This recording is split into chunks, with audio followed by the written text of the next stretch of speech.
Hello, it's your boy, the one and only Patrick Penales of Applied Paleontology. Today, I want to tell you about a special topic regarding one remarkable application of paleontology. Amidst the plethora of applications out there, of course. You might be wondering what I'm doing here in a parking lot outside somewhere in Vilnidask. Well, that's because today I want to tell you about paleomimetics and how we can use fossils to create innovative designs. But before we go to paleomimetics, let's first talk about biomimetics.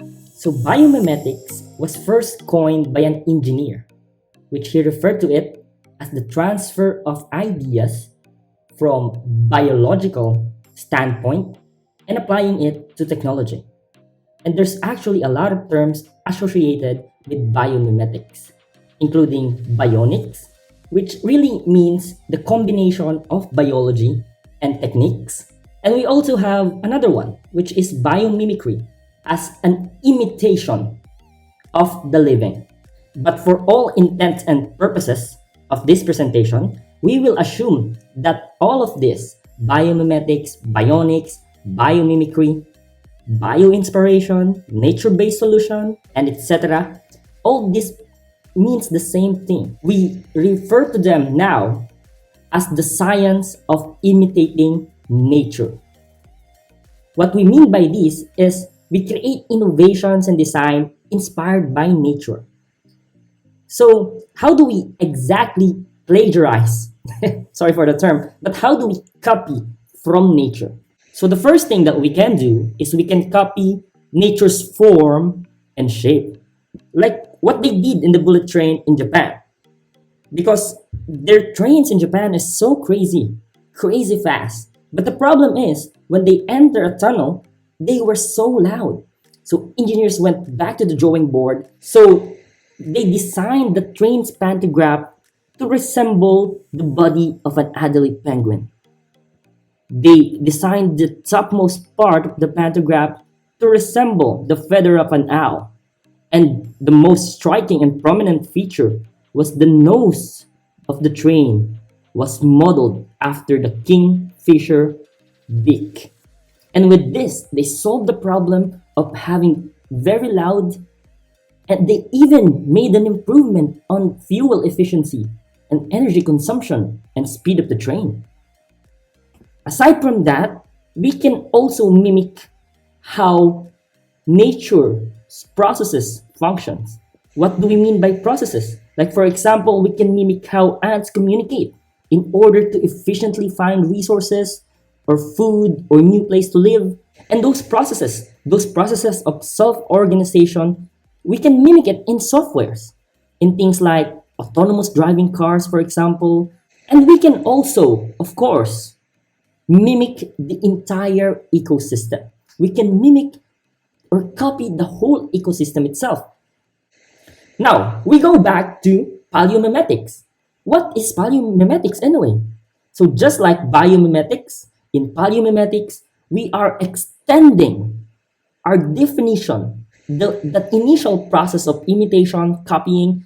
So essentially, it's the hybridization of biomimetic and paleontology. So these are examples of paleomimetic inspired design. Like, for example, what you can see here is a Pachycephalosaurus inspired helmet.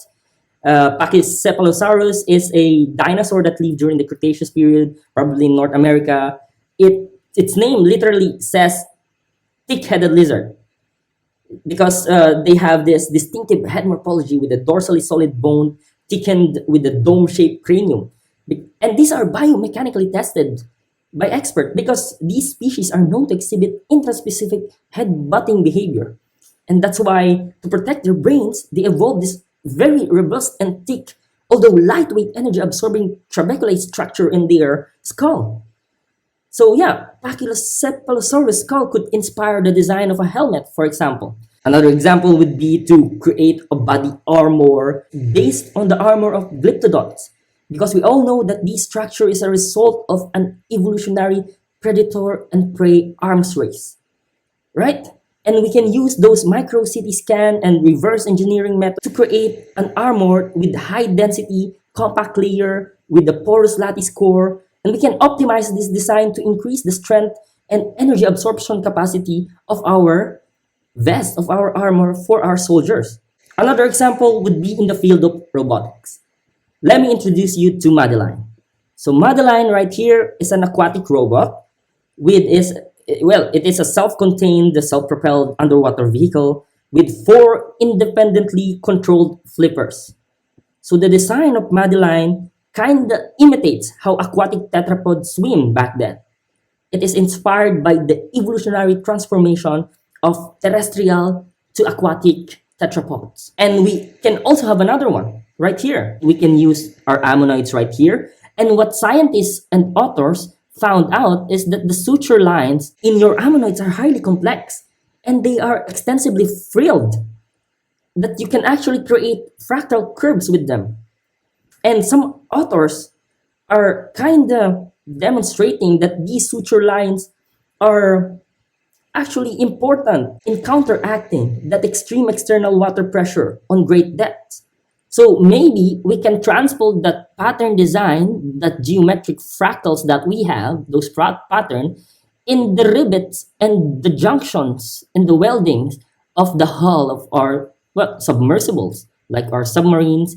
We can also create novel geotechnical devices or robotic arms or biomedical devices that can be used for surgery. And we can base this on the jaw articulation and the jaw structure of our placoderms. And because these placoderms have a very powerful bite force that can generate tons and tons of newton of force that can really grip and attach into prey.